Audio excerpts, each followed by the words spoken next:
Well, folks, a very warm welcome to the Kelvin Hall here in Glasgow for the 96th annual general meeting of the Royal Scottish Country Dance Society. And it's great to be back in Glasgow again, particularly as Glasgow celebrates their 850th anniversary as a city this year. So congratulations, Glasgow!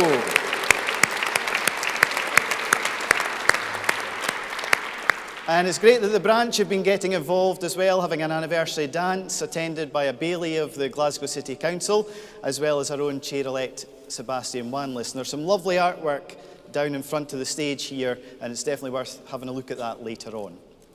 Just before we get formally into the meeting, introduce the top table for you in case you don't know who we are.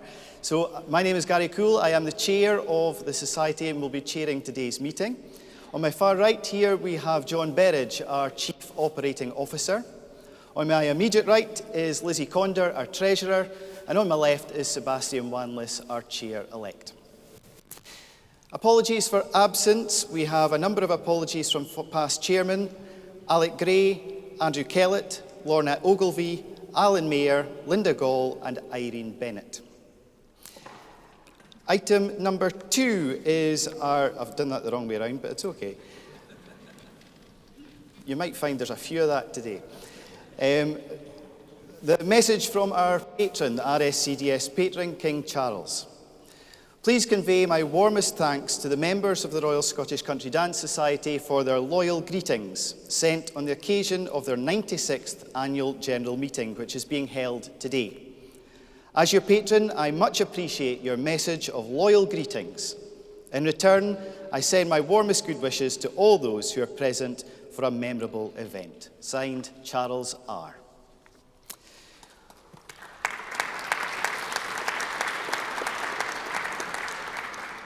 So we move to item 4 on the agenda, the minutes of the meeting of the 2nd of November 2024. The minutes of the last meeting were sent to delegates 6 weeks ago, and there have been no requests for changes to be made to them. Joanne Lawrence of the London branch will now propose the adoption of the minutes, and this is seconded by David Watson of the Edinburgh branch. Joanne.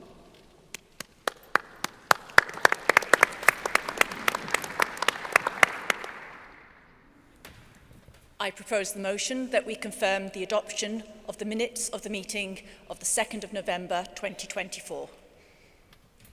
Thank you, Joanne. If delegates, if we can ask for a raise of cards if you are in favour of the motion. 1, 2, 3.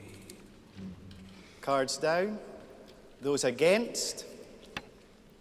And any abstentions? No, thank you. Let's keep it like that, will we? I declare, therefore, that the minutes of the meeting of the 5th of November 2024, the 2nd of November 2024, are adopted as an accurate record, and I will now formally sign them.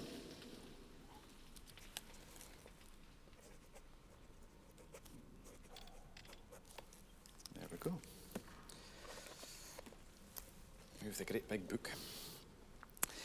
Item 5 on the agenda is the RSCDS Chair's remarks. It's a real privilege to stand here as chair of the Royal Scottish Country Dance Society and to have the opportunity to reflect on what has been another full, busy and challenging but rewarding year for our organisation. You can read all the details of everything that's going on this year in the brilliant impact report that was sent out by John earlier this week. Over the past 12 months, I've had the pleasure of meeting so many members, dancers and musicians at events across the country and through correspondence around the world. And one of the true highlights for me this year has been joining in the centenary celebrations of our Dundee, Perth and Aberdeen branches, and congratulations to them. And I look forward to joining West Renfrewshire for their centenary celebrations next year. Each of these occasions has reminded me just how deep the roots of Scottish country dancing go and how alive that spirit remains today. As you know, financial sustainability has been a key focus for us this year, and I want to sincerely thank the Management Board for their commitment in tackling this head-on. We've faced some tough decisions, and I can assure you that none have been taken lightly. But the Board has approached these challenges with empathy, open discussion, and challenge, but with a real spirit of cooperation. A financially sustainable RSCDS is one that can continue to deliver for future generations of dancers and musicians, and that means both increasing income and reducing costs. Membership growth is central to that. The good news is that membership has remained stable since about 2021, with a retention rate of 90%. A real positive in the current climate, especially compared with other organisations of our like. It shows the strength of our community and the loyalty of our members. But whilst membership is stable, it's not growing, and we want to change that. We've established a membership working group tasked with exploring not just our membership structure, but how we communicate the value of being part of the RSCDS. I want us to move the conversation from what do I get from my membership to what difference do I make by being a member. And that is a shift in mindset, but it's one that reflects who we are. A society built on shared enthusiasm, community and contribution. The working group will help us develop tools to support that message, but it's up to all of us, the board, the committees, staff, branches, teachers and dancers alike, to share our love of dancing and together make this an organisation that people want to be part of and that they can't wait to join. Of course, financial sustainability also means looking carefully at what we spend. Earlier this year, we undertook a staffing restructure, a difficult but necessary step. We were sorry to say farewell to Moira Thompson and Lindsay Walker, and I want to take this opportunity again to thank both of them for their many years of service to the Society. At the same time, I'm delighted to welcome Kirsty Bernard as our new Events and Marketing Manager, and you can read more about Kirsty in the latest Scottish Country Dancer magazine, and she's standing at the back. So there she is, that's her. So do go and say hello and introduce yourself over the weekend.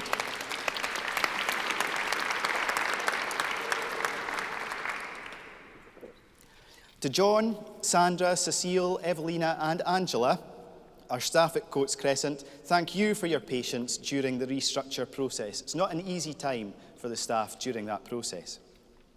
And thanks also to the volunteers who stepped up and took on an extra workload during this period of change, and particularly want to thank Fiona Mackey and Janet Johnston for that.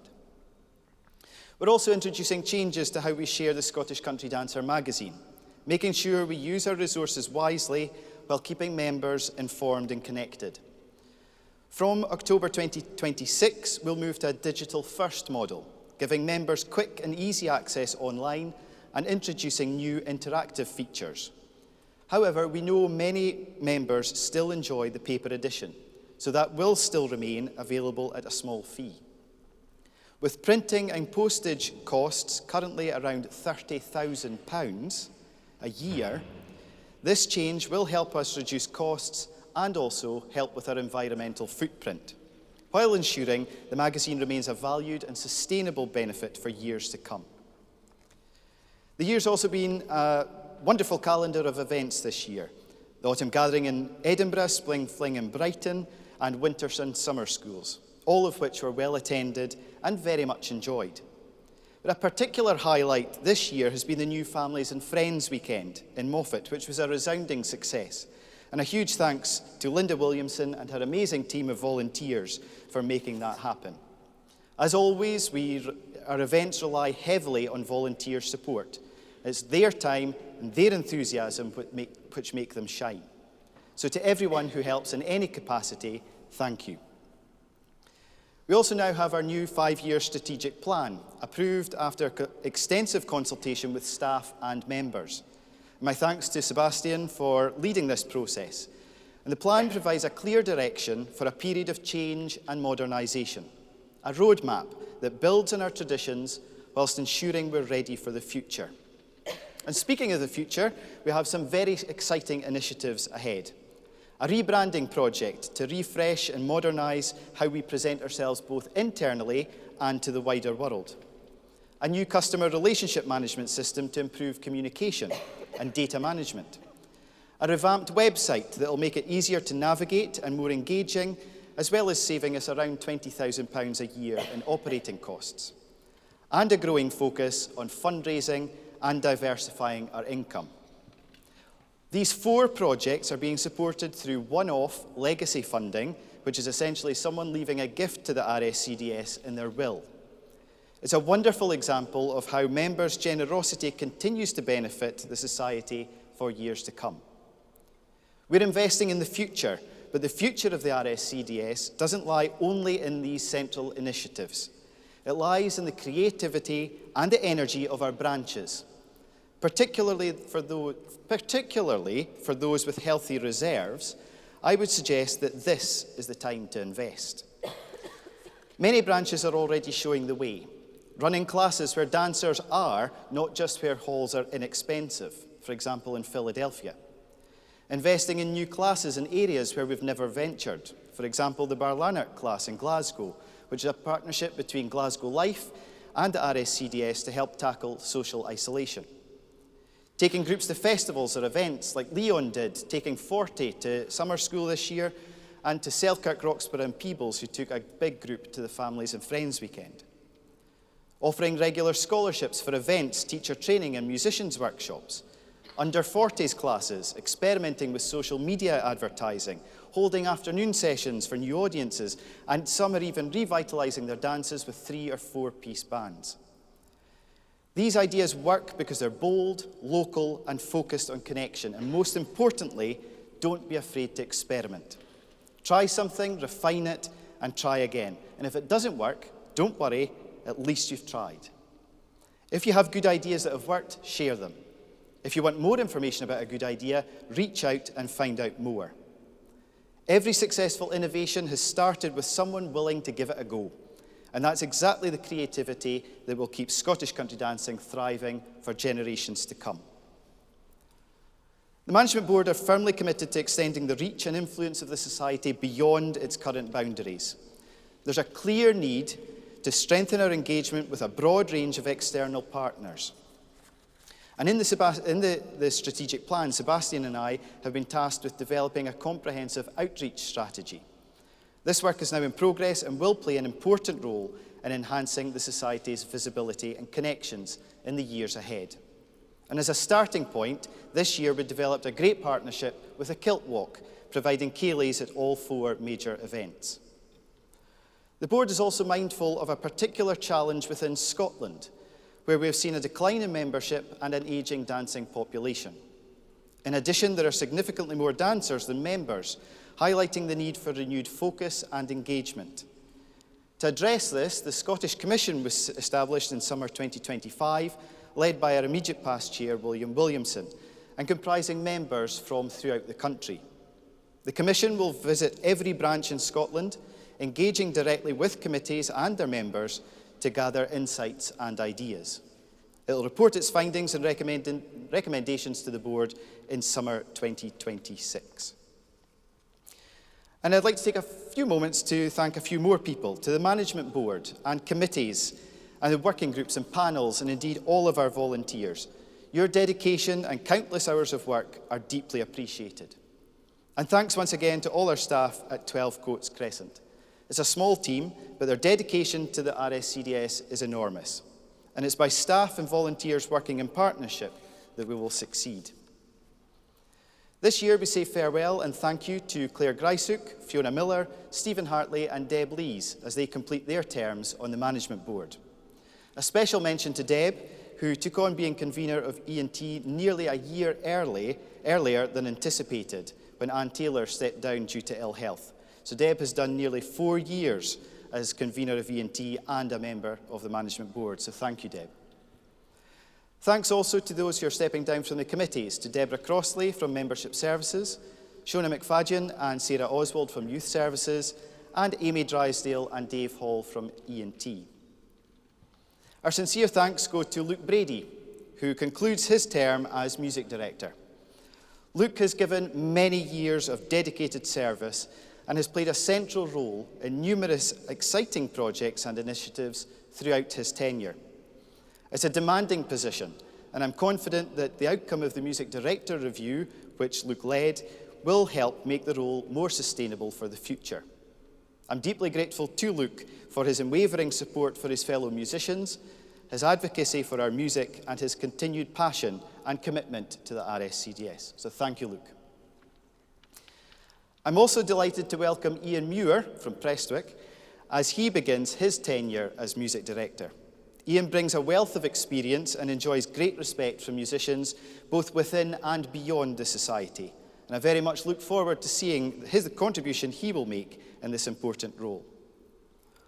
Thank you again to Fiona Mackey, who concludes her time as Schools Director, and a warm welcome to Janet Johnston as the new Schools Director, and to Helen Russell as she joins us as a Schools Director Designate. It's easy for her to say. Ian Robertson continues to do a fantastic job as a Winter School Coordinator, having delivered a wonderful event earlier this year, and I know that 2026 will be just as good. And a personal thank you to Sebastian, Lizzie, and to John for their continued guidance and partnership. So as we look ahead, I'm filled with optimism. Yes, we face challenges, every organisation like ours does, but we have energy, ideas, and a shared passion for dance and music that connects generations and communities across the world. And at the heart of it all, what a truly great product we have, Scottish country dancing itself. It offers people the chance to lose themselves in the joy of music and movement, especially when life feels challenging. It offers a powerful antidote to isolation, bringing people together in friendship and laughter. It gives us moments of connection and pure fun, whether it's an evening dance or a class filled with smiles. And in a world often that feels disconnected, what we do offers warmth, belonging, and quite frankly, a right good night out. So we know all this, but we need to sell it. Together we can ensure that the RSCDS not only preserves our heritage, but continues to evolve, inspire, and welcome dancers for many years to come. So in conclusion, thanks to each and every one of you for everything you do, and for the spirit of friendship and joy that lies at the heart of Scottish country dancing.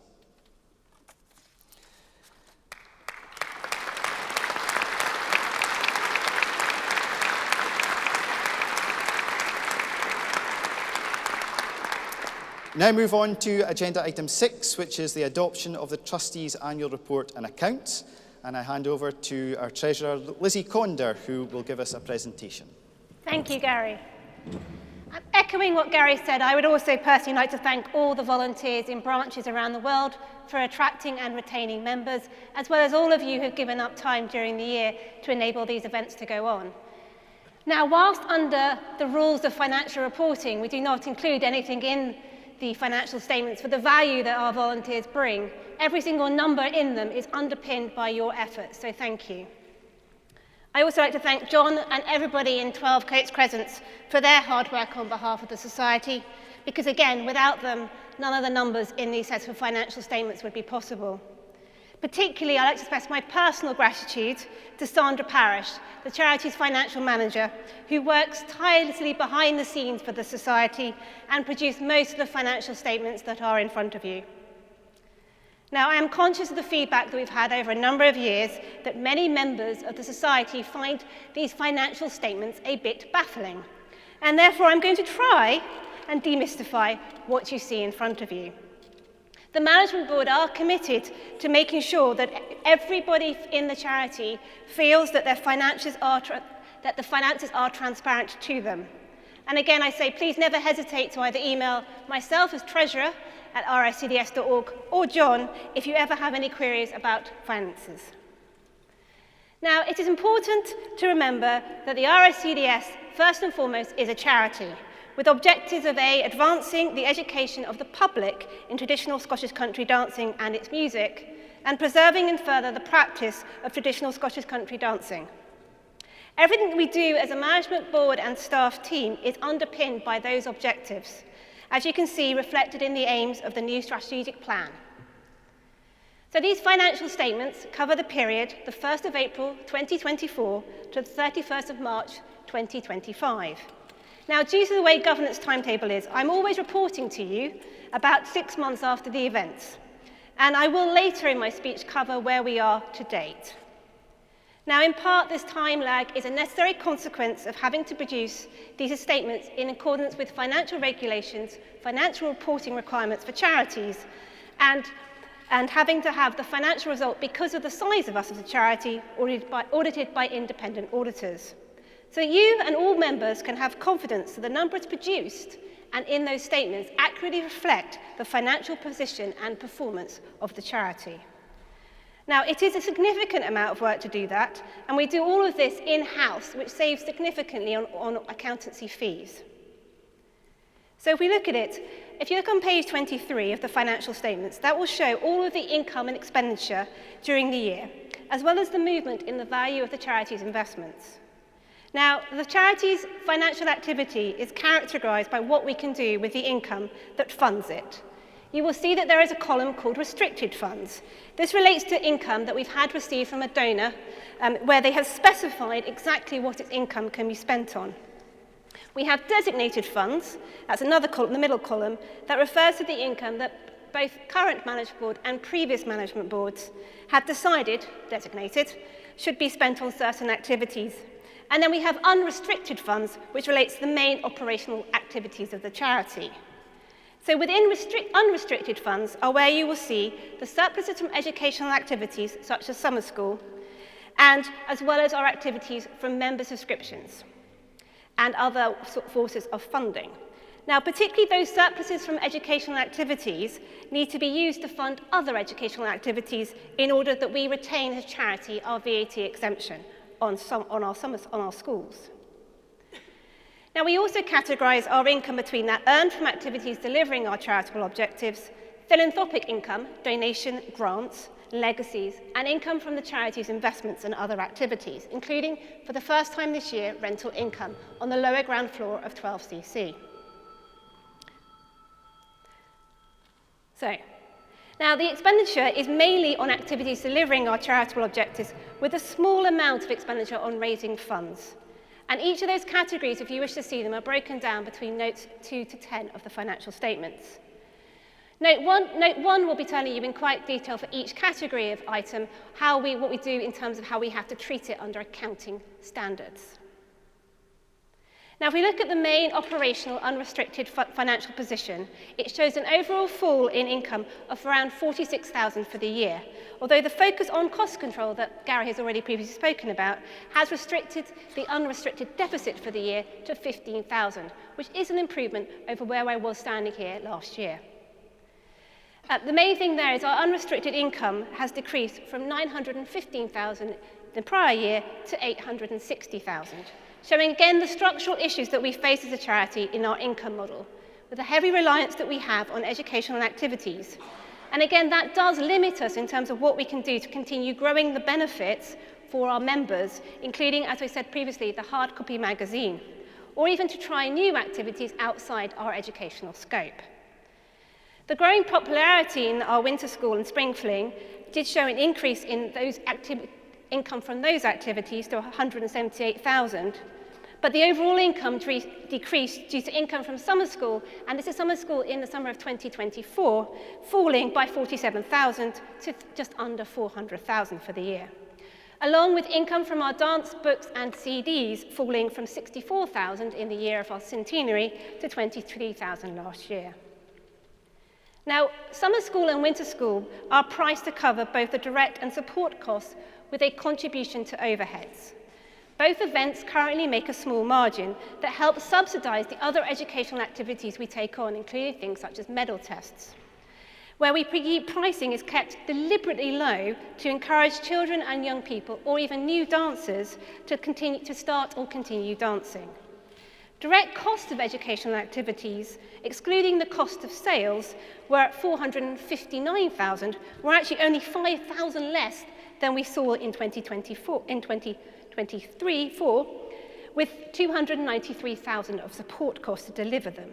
This shows, as I have previously, the continuing pressure that we are facing as a charity on margins, and consequently our ability to increase activity level, because of significant cost inflation that we are both seeing as a charity and in the wider economy. The margin on our educational activities is already lower than the average for charity and significantly less than would be done by a commercial operator. So therefore, there is an ongoing balancing act between increasing prices while remaining attractive to those who can afford to attend, and keeping some affordable options. Now, we recognise the need to keep our current activities under review, as well as what options there are to diversify income. And one thing is worth saying is that we have very little control over that cost inflation. So, for example, while we do, venues such as this themselves have been facing the impact of inflation, and we have seen significant increase in venue hire, both for our autumn gathering and our summer and our schools.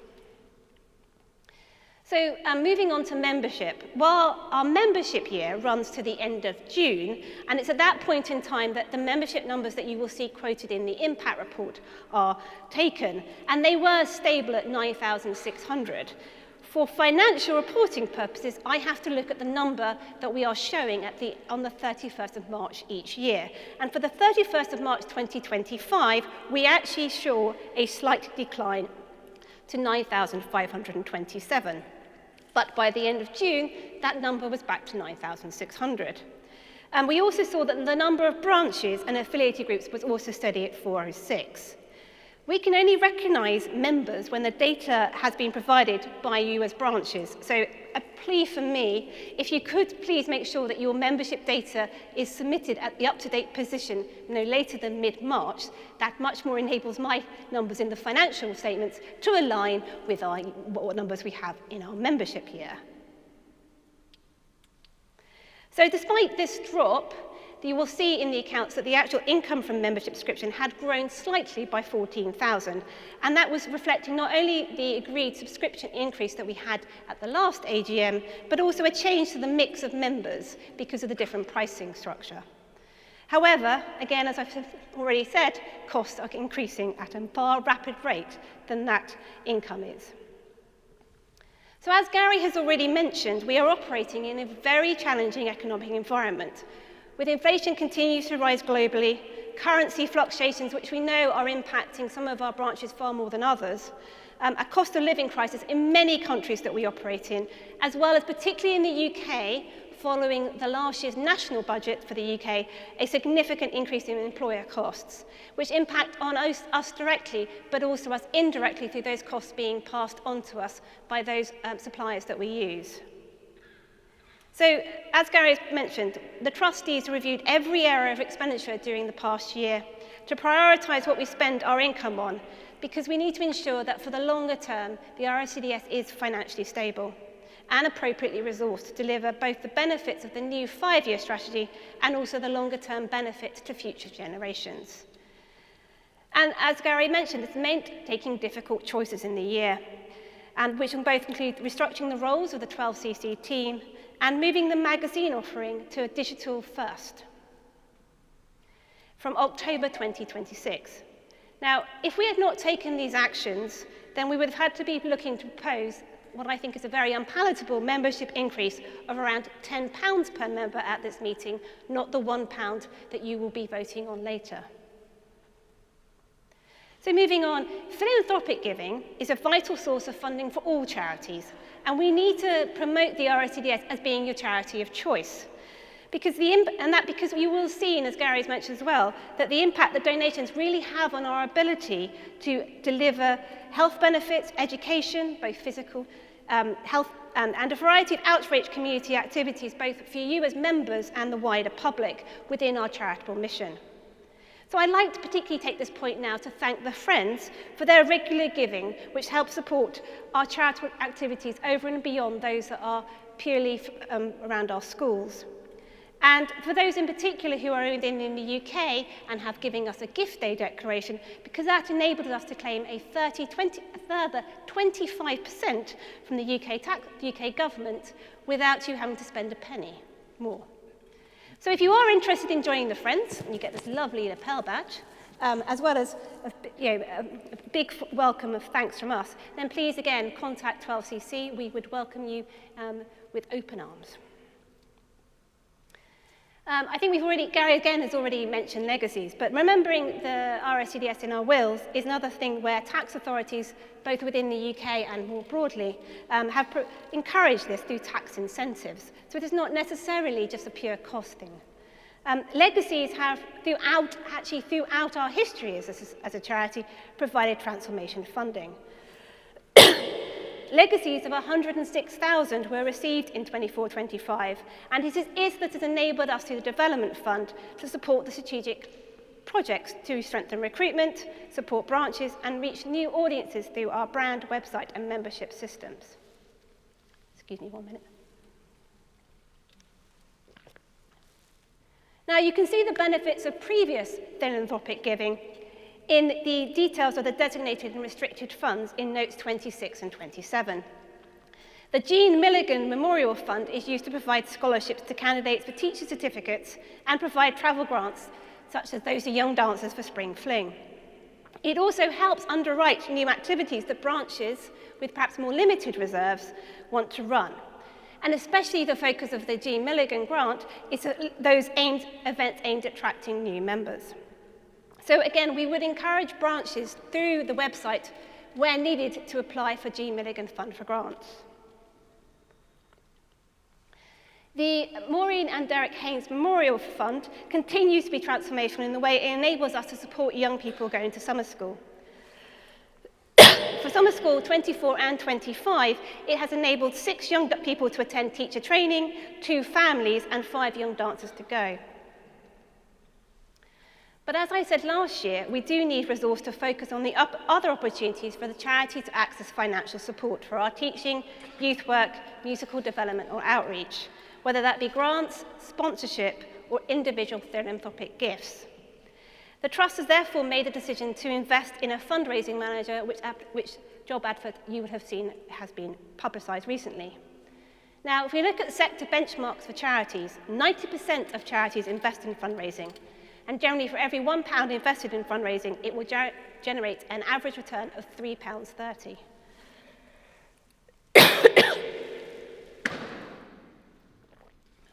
Moving on to the balance sheet. The endowment was slightly down at the end of March at 1.27 million. It's an annualised loss of 0.19%, reflecting the turbulence in the markets caused by the America's announcements on tariff, with equity markets in the first quarter of 2025 being negative 10%. The endowment has recovered this loss in full at the end of September. And what the endowment, what we are doing is investing it for the long term, and therefore it is appropriate that we are invested quite heavily in equities, because that's what allows us to have, over a longer period of time, the growth to outpace inflation. I'm sorry. During the year, the Financial Advisory Panel has undertaken a review of investment managers, and after this review, we have recommended to the Management Board that we stay with our current investment managers, LGT Wealth Management Limited. We are now working with them on how we implement the investment policy that was approved last year. The cash balance at the 31st of March, another time point, is reflected with the popularity of summer school and Spring Fling. It was therefore reassuring to see summer school numbers rebound for 2025 after that lower attendance in 24. Again, thanks to the focus on cost control, we are also back in the position where cash balances at year-end exceeds creditors, and have managed to do this without having to sell any of the general fund investments. Looking forward, and based on the financial performance for so far this year, then we are still, again, in challenging times. Education activities are currently forecast to deliver for surplus for the year, but again, as I said earlier, this surplus can only be used to fund other educational activities. Expenditure on membership activities at this point is still forecast to exceed the income received from membership, with other income, even taking into account other income sources such as in the return that we get from our endowment, rental and donations. So due to that, we are still expecting to make a small deficit this year. And finally, I'd like to take this opportunity to thank my fellow members of Management Board for their support to both myself and Sandra throughout the year, to Alan Gording, Elizabeth Harry, David MacDonald, Diane Fraser, Adrian Vinus, Tom Ward, and Robert McCoy on the Financial Advisory Panel for their insight and scrutiny. I'm really pleased at this point to say that Linda Harley is joining the Finance Advisory Panel as of now as the Treasurer Designate, ahead of succeeding me in 2027. Thank you.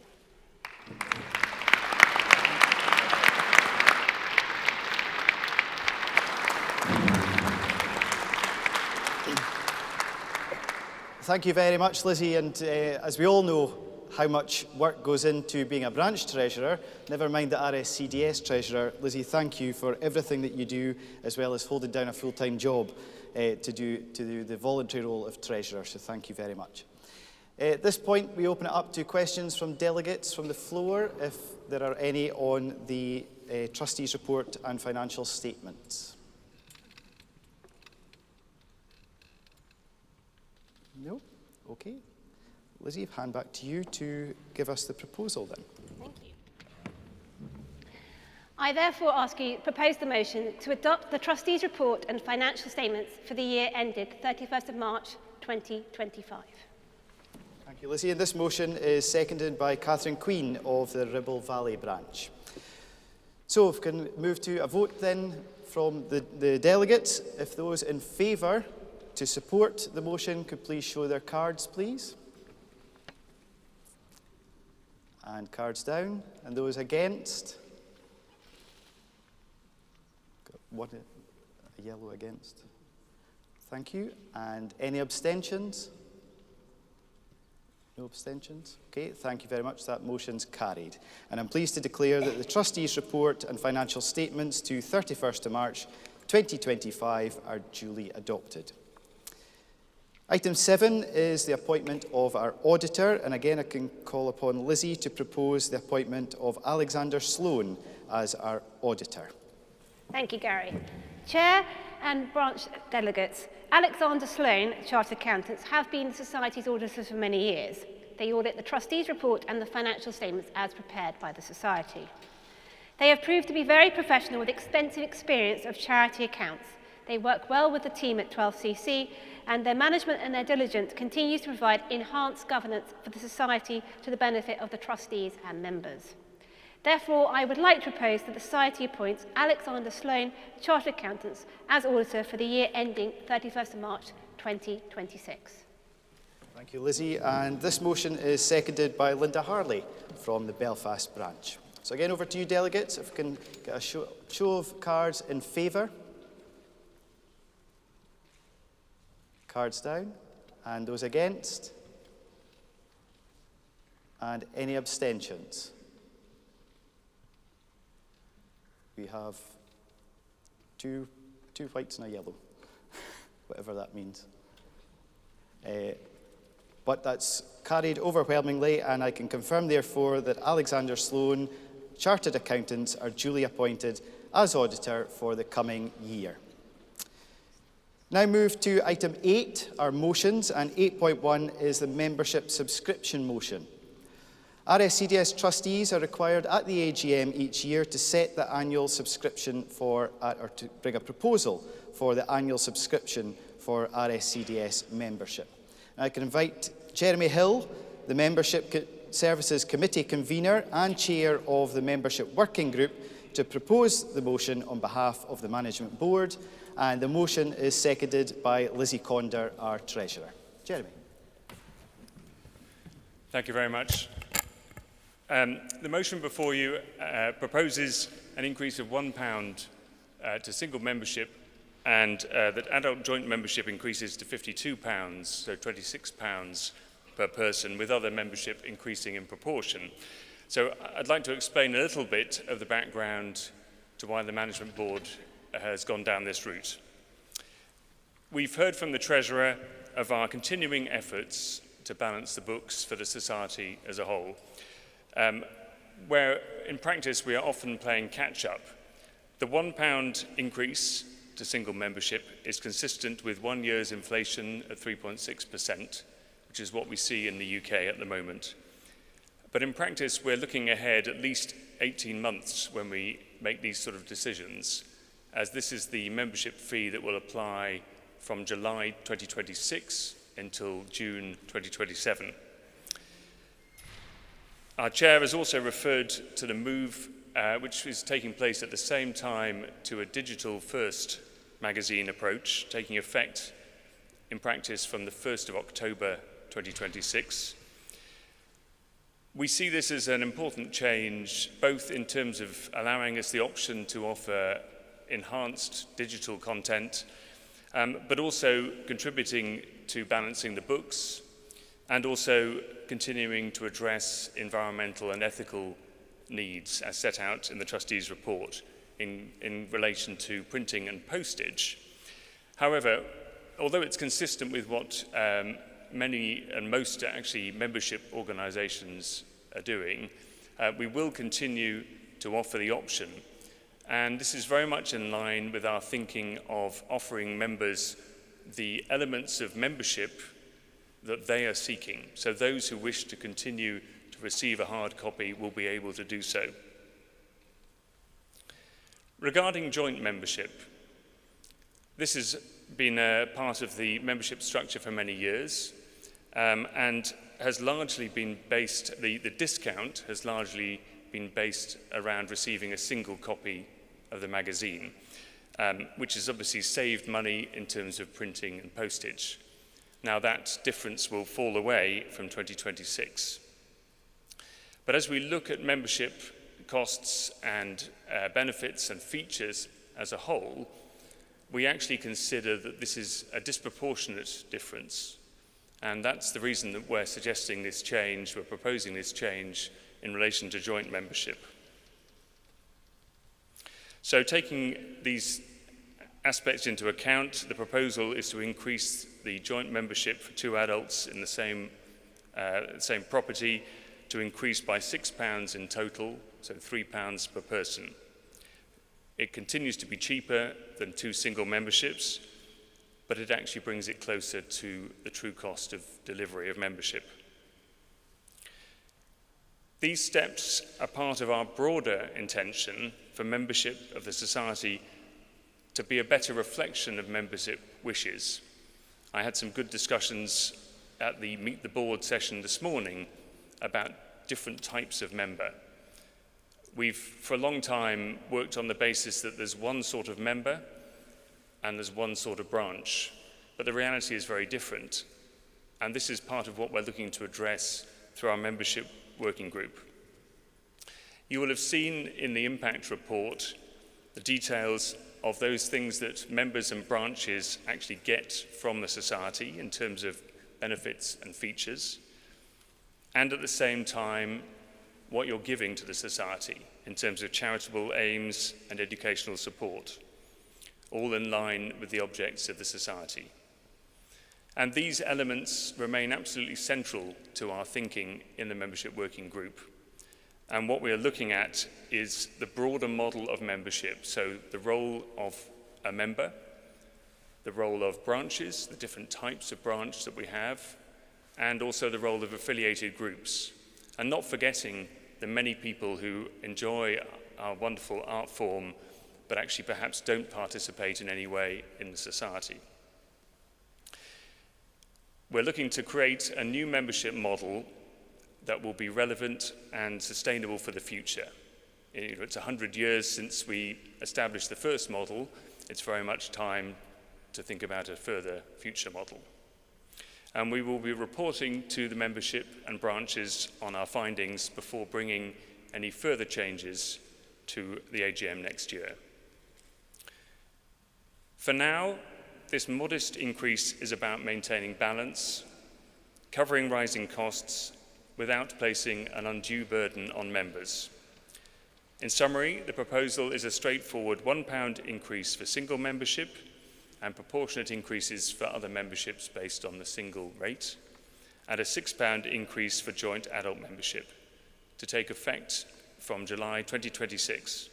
We consider it to be fair, proportionate, and helping to keep the Society on a sound footing for the future. And I therefore make the proposal. I'd like to propose this change with effect from next July. Okay, thank you very much, Jeremy. We'll open it up to the floor then for any questions or comments. Okay, yeah. Just wait for the microphone to come to you.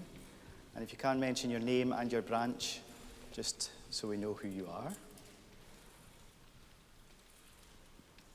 Hello, Maria Elena Bonaccini, Northern Italy branch. So we understand that £1 is not very much, but that there's financial issues. But for Italy, the membership is already very high, because here it's lower than similar societies, similar associations. At ours, RSCDS membership is already 43 euros. It will become 45 euros, and the average is 20 of the other associations. So many people subscribes just to come to summer school because it's convenient, but it's very difficult to convince people to subscribe because of the cost. I don't know if other countries have the same problem, but that's a problem for us. So we are really looking forward to different kinds of membership. Thank you for the comment. Actually, even from this morning's discussions, it was very clear that there are different dynamics that apply in different countries. The UK perhaps has one perspective. Overseas branches, we can't lump them all together in the same way. And at the moment, we're not looking at differentiated rates per country. I think that would be very problematic to manage. The difference, I think, perhaps is the comparator that you may be making.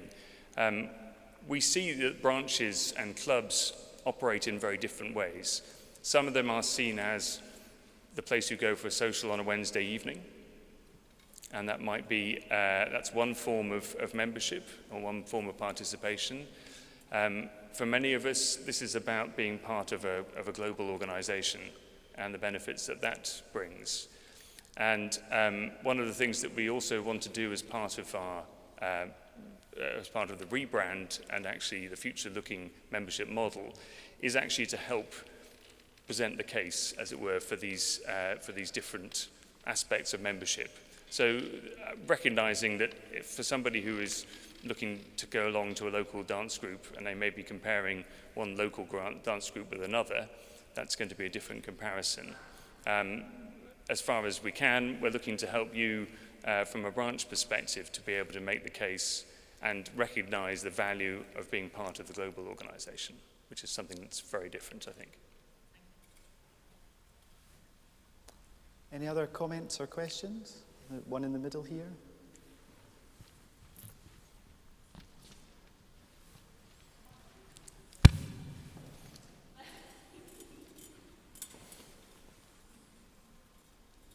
Hi there, I'm Shona Harper-Wilkes from Richmond, North Yorkshire. Really, it's more of it's a question and a bit of a caution, because I think, and forgive me because I don't know anything about the new differentiated memberships and so forth, I don't know about that. But I think one of the issues is that it's one thing to engage with existing members who you've already got, we're already passionate about the value of preserving Scottish dancing. I think the difficulty is, when we're addressing this question of cost and value and benefits, or what do I get, or whatever dialogue we want to have, we need to be talking to the people who aren't members, either people who have ceased to become a member, people who are in like our beginners class, we've got tons of them, and it's really difficult to convert them into being members of the RSCDS because of the cost overall, including the branch membership. Yes. And the question about features and benefits and so forth.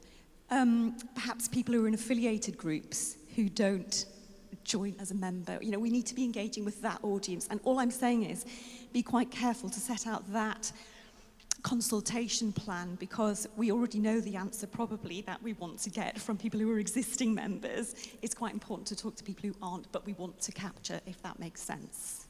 Yes. No, you're and I don't want to say the dirty word commerciality, but I do think there is some real potential here, because one of the biggest assets that isn't on the Treasurer's report is the 10,500, whatever it is, members who are interested in Scottish culture, plus all the affiliated groups, which I don't know, might take it to 20,000 or something. And if my first job was in marketing, I've then had my own businesses, but actually, that is a huge benefit to somebody who wants to sell Scottish dance shoes or whiskey, or I don't know what it is. So that is a massive asset, and I think that could be used for sponsorship opportunities, You know, that would 30,000 to send out a magazine to 20,000 people who love all things Scottish is a bargain, and people would snap your hand off at it, I think. So I think those partnerships could be established, and also to give members discounted pricing. You know, I recently got some split-sole ballet shoes to send my child's class school off to Euro Disney to perform, and I got them for £2.27. That's it, that's what they cost. So I think there are some real benefits to be had, but I think it needs to be a slightly broader discussion, and just to be careful about who we're consulting with to get the answers that we might not be comfortable with, but we probably need to hear. But I'm really supportive of everything that's going on. So I don't want to sound like a criticism, because it's not. It's just how to make it bigger and better, and, you know, encourage even more people to join. Because when you teach beginners, it's a hard sell, and there's always an inertia, isn't there? There's always an inertia to become a member of something. And then once you're in the club, you're kind of like, yeah, this is great. So I think it's just overcoming that. And I worry that this, plus the branch costs are going up as well, then it's more difficult. All right, sorry. Thank you.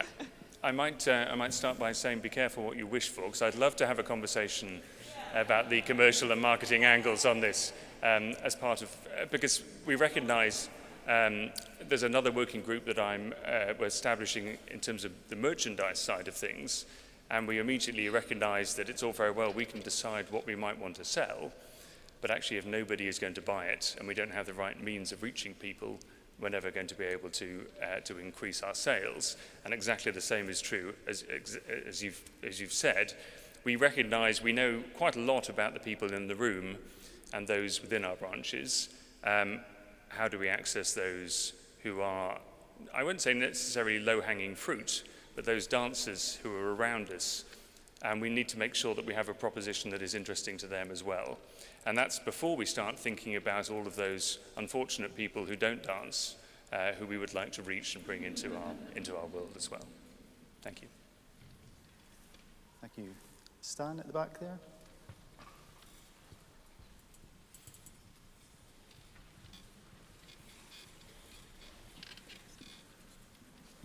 Thank you.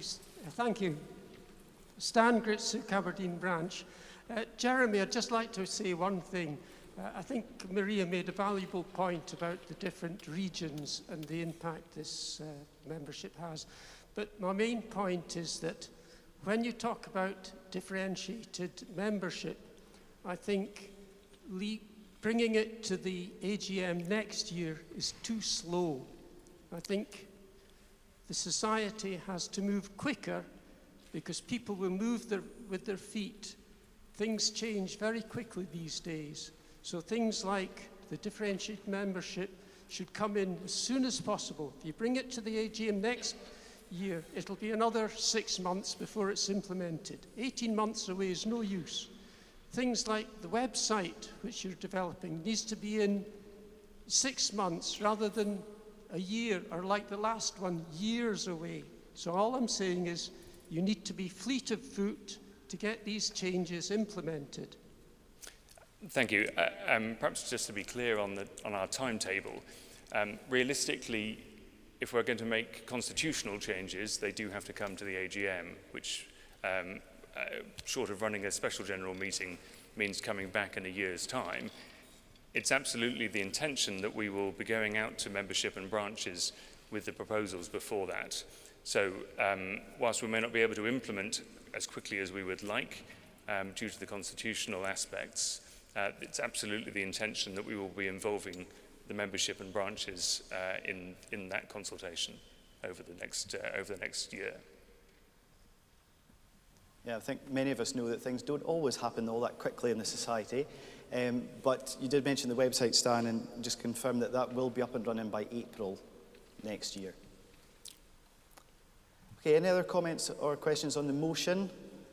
Or can we move to the vote? Okay, we will move to the vote then. And just before I ask for a show of hands, I can let you know that 72 proxies have been given to the chair, for which 56 will be for the motion and 16 against. So we'll add those in to the votes in the room as well. So the motion has been proposed and seconded by Jeremy and by Lizzie. So if I can ask for a show of hands for those in support of the membership fee motion? White, sorry, if we can take your cards down for a second. We've got different colours of cards depending on how many votes each branch has. So if we can ask for those with white cards in favour of the motion to raise your cards now. And keep them up until we count them, please.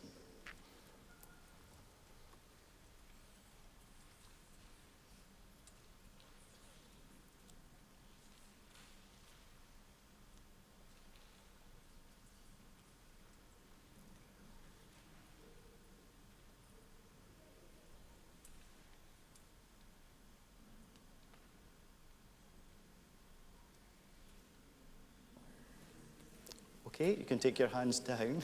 They get tired. And if we can ask those in favour with yellow cards to raise your cards.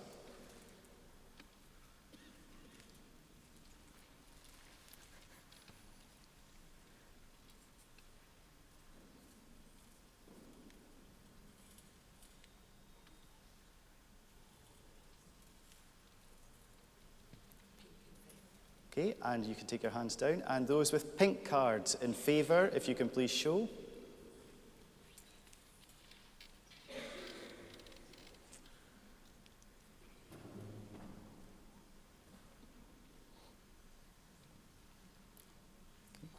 Okay, those, if you can take your hands down. So those against with white cards, if you can please show.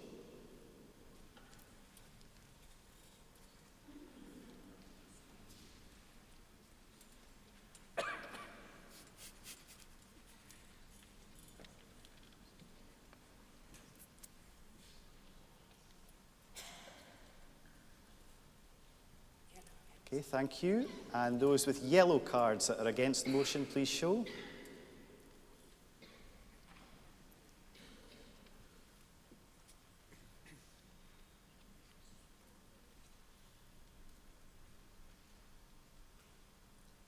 And those with pink cards against the motion, please show.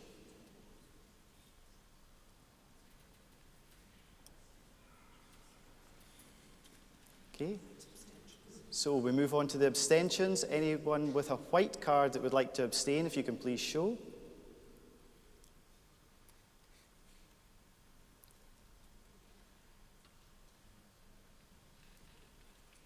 And yellow cards for an abstention, please show. And anyone with a pink card to abstain, please show. Okay. Thank you very much, folks. We'll just tally up the votes and we'll be with you in a second. I guess my job is done here.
you, Helen. Okay, the results of the membership subscription vote. Those in favour, 173. Those against, 35, with 3 abstentions. So the motion passes. Thank you very much, folks. We move to item number 9, which is the election of the Management Board. There were 4 positions available, with 3 candidates putting themselves forward. So all 3 are elected for 3 years. Congratulations to Duncan Brown, Billy Gray and Deborah McAleese.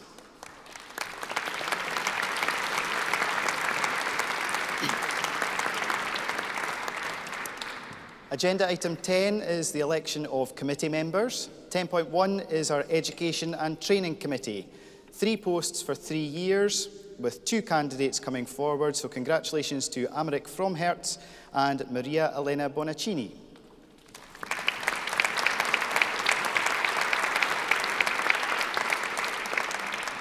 (10.2) is our Membership Services Committee. 2 posts for 3 years, and congratulations to Erica Degans and Catherine Hoskin.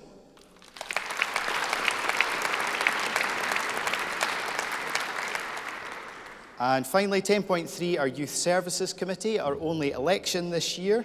2 posts for 3 years. Our candidates were Julia Turi, Silke Grossholtz and Ilona Brown. And congratulations to the 2 who are elected, Ilona Brown and Julia Turi.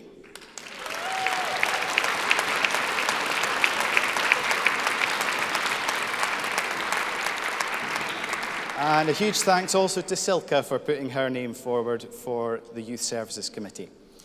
On behalf of the members, I would like to welcome those who have been elected by the Society to the committees and the Management Board. And I look forward to working with you all, and I hope you enjoy your time in the role. There are vacancies on the Education and Training Committee and the Management Board, and under the terms of the Society's Rules and Procedures, 13G, the Board will consider whether to make appointments to fill these vacancies for the coming year, and I know there are names in the fray already. And any such appointment will be subject to confirmation by the Management Board, and the appointees will only hold office until the next annual general meeting. Item 11 is our very exciting item, which is the announcement of the Society Scroll of Honour. And I would like to hand over at this point to Sebastian Wanless, our Chair-elect, to announce the recipients and to read their citations. Thank you, Gary. Each year, the Society presents Scrolls of Honour to a very small number of deserving members who have given truly outstanding service to RSCDS, and I have the honour of announcing and telling you about this year's recipients. Before I do that, I'd like to thank the members of the Scrolls panel who provide lots of input on the choice of these recipients and always reach a good consensus. Our first recipient is Rosalind McKee, nominated by Hunter Valley Branch, New South Wales, Australia. Ros danced in her own mother's class in Walsall and was later taught by Anna Holden in Birmingham. After moving to Australia and settling in the Newcastle area, Ros became involved with the local dance clubs, soon being on the steering committee that led to the formation of the Hunter Valley branch by Dr. Jean Milligan on her first and only visit to Australia in 1974. Ros was examined by Dr. Milligan at that time for the preliminary teacher's certificate before travelling to St Andrews in 1975 to complete her teacher's certificate. Since teaching at the first Australian winter school organised by Hunter Valley Branch in 1976, Ros has also taught at several winter schools, weekend and day schools in all Australian branches, as well as in New Zealand and the United Kingdom. Ros served on the Hunter Valley Branch Committee for more than 30 years, often undertaking the overall organisation of annual balls and special anniversaries. Ros has taught a branch class for nearly 50 years, as well as U3A classes. She's taught beginners, advanced, and mixed classes, and also prepared the demonstration team for special events. Being a trained school teacher, Ros became involved with teacher training and has written a manual on how to teach Units 1 to 3, as well as conducting basic teaching courses in the Hunter Valley and interstate. She was also editor of the branch magazine, which is called The Rant. She was editor from 1980 to 1994, and she still regularly writes articles for it. She's been a member of the Teachers Committee for the branch for many years, and more recently, its chairperson, also for several years. So in conclusion, Rosalind McKee has been a passionate supporter of the Hunter Valley branch, and indeed of Scottish dancing throughout the world for over 50 years.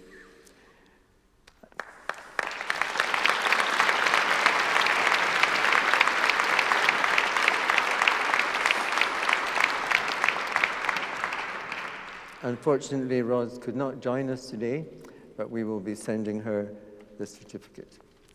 So congratulations to Ros.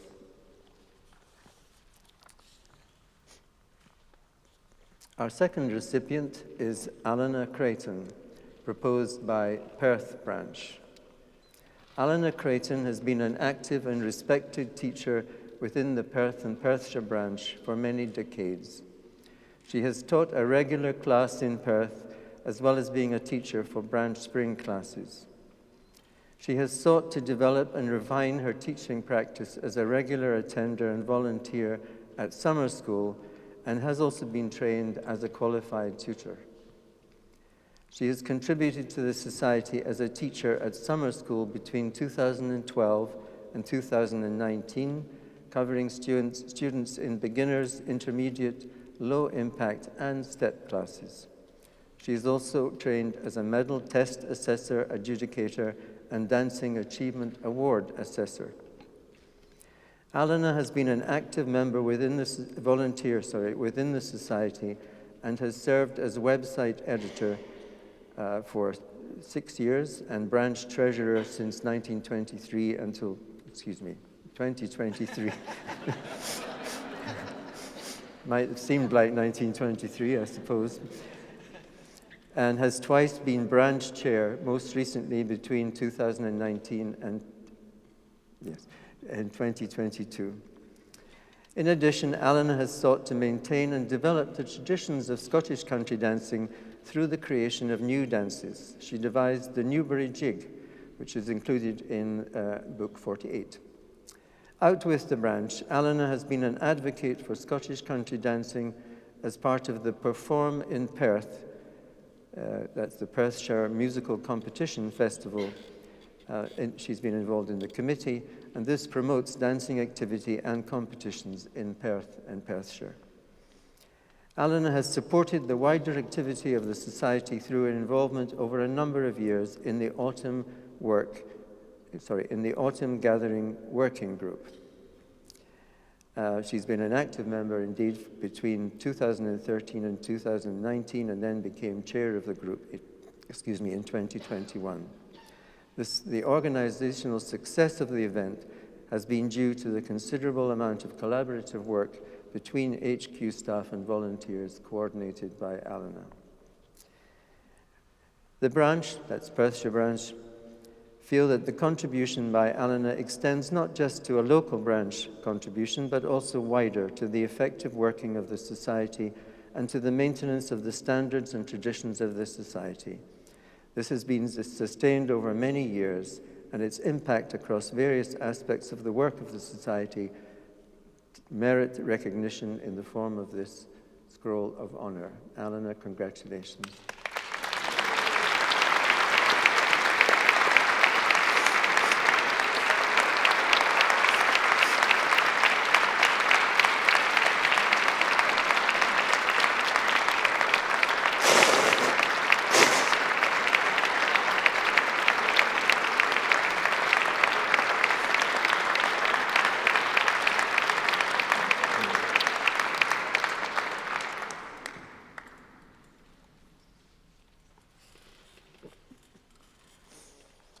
Our third recipient, it's the teeth, they don't always speak correctly. has been proposed by the Membership Services Committee, and that is Jim Lindsay. Jim's service to the Society as a musician extends over 50 years. By the time Jim won the Jimmy Shands Shield as Scottish Accordion Champion in 1974, he was playing with Bobby Crow's band, covering both accordion and piano over the years. He was part of Bobby's A team in the early 1990s, playing piano alongside Ron Kerr on fiddle, Edward Galley on second accordion, Malcolm Ross on drums, and Dave Barclay on bass. With Bobby's band, he can be heard on many society recordings from that period, and they have stood the test of time from Book 1 onwards. Jim was a key part of RSCDS Summer School for many years, when the band was the house band for the younger hall dances. After he retired in 1994, Jim and Ron Kerr shared the lead, and the band, under one or other name, continued to be very active all over Scotland and beyond. For many dancers attending summer school in those years, this was the sound of the society. Since his retirement, Jim has been able to devote more time to playing for country dancing, not just in Scotland, but including more widely in Europe, North America, China, and New Zealand. Jim's band has made several recordings for the Society, such as books 8, 49, and 52, with the minimum of fuss and the highest of quality. He has also been involved in numerous highly successful commercial recordings with his own band, as well as with other players, including Muriel Johnson, Keith Smith, and Ian Robertson, providing a huge service to dancers everywhere.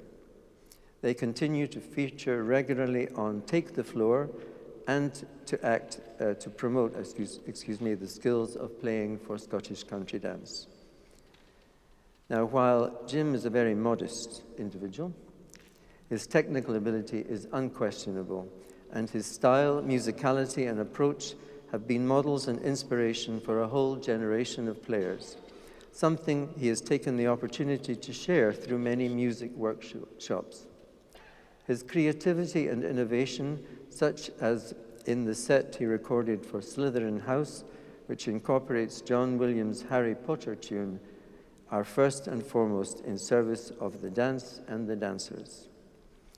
His band remains at the top of any list when organizing a dance or considering a recording, but having reached his 70th birthday in 2024, Jim has decided to step back from leading his own band, though it is hoped he will continue to play.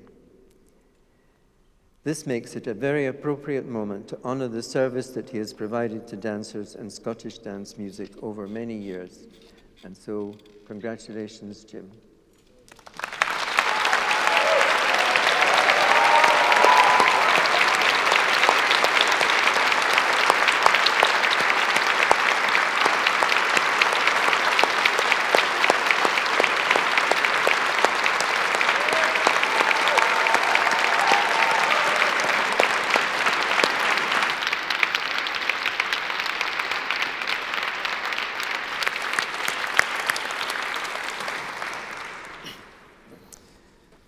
Well, huge congratulations to all the scroll recipients, and thank you very much to Sebastian and to the scrolls panel for their thoughtful review of the application. I can now move to item 12, where I call Ian Johnston, Chair of Glasgow Branch, to give the vote of thanks at the end of this AGM. So a big thanks to Ian.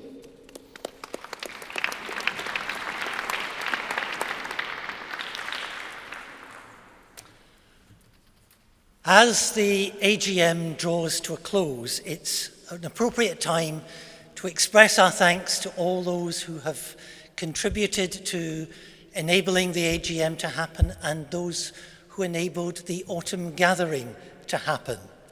If I might suggest that we have one big round of applause at the end, and then we'll get out all the quicker.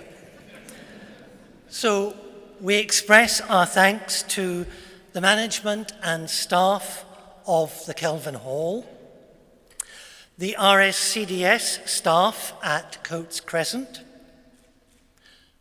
the Autumn Gathering Working Group, led by Alana Crichton, Gary Cool for chairing the meeting, and Luke Brady for setting up the sound systems. To Susan McFadden and her band for playing on Friday evening last night, Marian Anderson and her band for playing this evening, the MCs, Andrew McConnell and Heather Cowan last night, Lorna Valentine and Fiona Mackey this evening. San Francisco branch for compiling last night's programme, and Dundee branch for this evening's ball programme. Sue Porter for the cribs, Keith Rose for the diagrams. Alistair Brown for piping at the opening of the AGM. The youth team led by Faye McNeil for the demonstration they will be given this evening, accompanied by Luke Brady. Deb Lees and Luke Brady for the morning class. All volunteer stewards organised by Alana Crichton. Johnson Media for providing the sound system and recording. And finally, thanks to all the delegates and spectators for attending the AGM.